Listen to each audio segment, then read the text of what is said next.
काय कॅन्सल केला? आम्हाला कॅबमध्ये बोलावलं आणि कॅन्सल केला. का केला? कारण की सुनील भाऊ आमच्या गटाला सहकार्य करून राहिले. तुम्ही का करता नाहीये? आपण लोकांना धान्य आज 4 वर्ष झाले भटकून राहिले. मी का टाकता? घरकुल नाहीये, लोकांना घरकुल आहे. आम्हाला झोपडीमध्ये राहताय. पहा 4 वर्ष झाले भटकून राहिले. काय करायचं? आम्हाला जास्त नाहीये.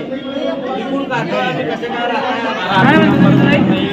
ज्यांना रेशन संबंधीच्या अनेक प्रकारच्या अडचणी होत्या, या अडचणी या वरणगावमध्ये सॉल्व्ह करण्यात यावा, निपटारा करण्यात यावा, अशा प्रकारची मागणी आम्ही सातत्याने अनेक दिवसापासून लावून धरली होती. तहसीलदार महोदयांनी आजचा दिवस हा कॅम्पसाठी इथे दिलेला होता. त्यानुसार संपूर्ण लोक जे आहे वरणगावकर आपल्या स्वतःच्या मजुरीचा रोज डुबून इथे आले आणि त्यांनी सांगितलं की बा हा आजचा कॅम्प आम्ही इथे घेऊ शकत नाही. का घेऊ शकत नाही? तुम्हीच पत्र दिलं ना. मग पत्र दिल्यानंतर तुम्ही या लोकांना त्रास देण्याचा कार्यक्रम तुम्ही चालू केलाय का? राजकीय दबावापोटी हा शिबिराचा कार्यक्रम जो आहे तो तहसीलदारांना इथे रद्द करण्याच्या सूचना त्या माध्यमातून तहसीलदारांना इथे दिल्या आणि आज महसूलचा एकही कर्मचारी इथे उपलब्ध नाहीये.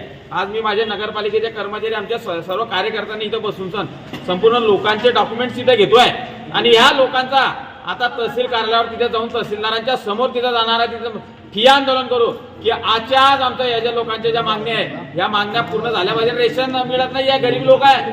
आज गरीब लोक हे स्वतःच्या पोटामध्ये अन्न मिळावं, धान्य मिळावं याच्यासाठी प्रयत्न करताय आणि धान्य मिळवण्यासाठी हे अडथळे आणण्याचं काम हे विरोधक त्या माध्यमातून करता येतात. सत्यानाश झाल्याशिवाय त्या माध्यमातून त्यात राहणार नाहीये. या गरीब लोकांच्या आया काय घेत आहे?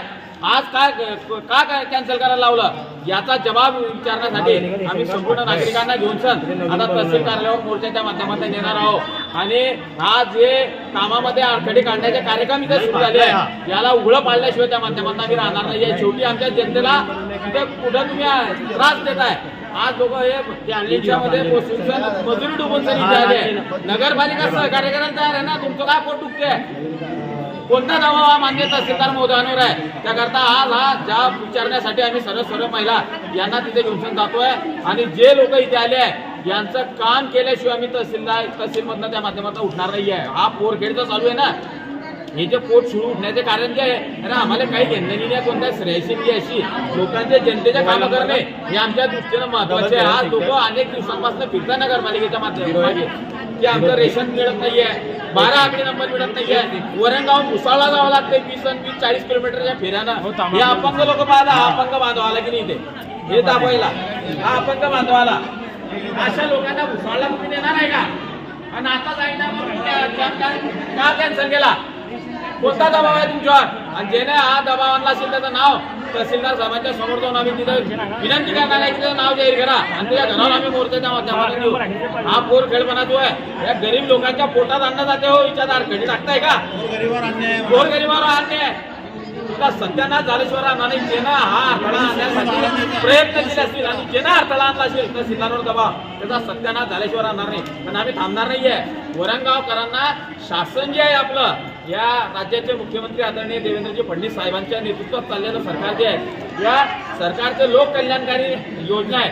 या योजना या वरणगावकरांच्या घराघरामध्ये प्रयत्न देण्यासाठी आम्ही सर्व कार्यकर्ते आता सुनील भाऊ माळी आहे, शामराव धनगर आहे, कुंदनजी माळी आहे, प्रकाश दादा गव्हाळे आहे, आकाश कुंकाळे, युवराज भोय आहे, आमचे नगरसेवक आदरणीय नानाभाऊ चौधरी आहे, फजल भाई आहे, अजमल भाई आहे, तपोजी बेहरा आहे, सर्व कार्यकर्ते पप्पू शेठ चकादार आहे, संपूर्ण इस्तार शेख आहे, संपूर्ण माता भगिनी जे आहे इथे आता सर्वे आम्ही इथे शांत बसणार नाही. आता हा लढा जो आहे ना हा मोगरी लावणं कशा लावताय तुम्ही? हा मोगरी अशा उलट्या टाकतो आता तुम्ही पाहता.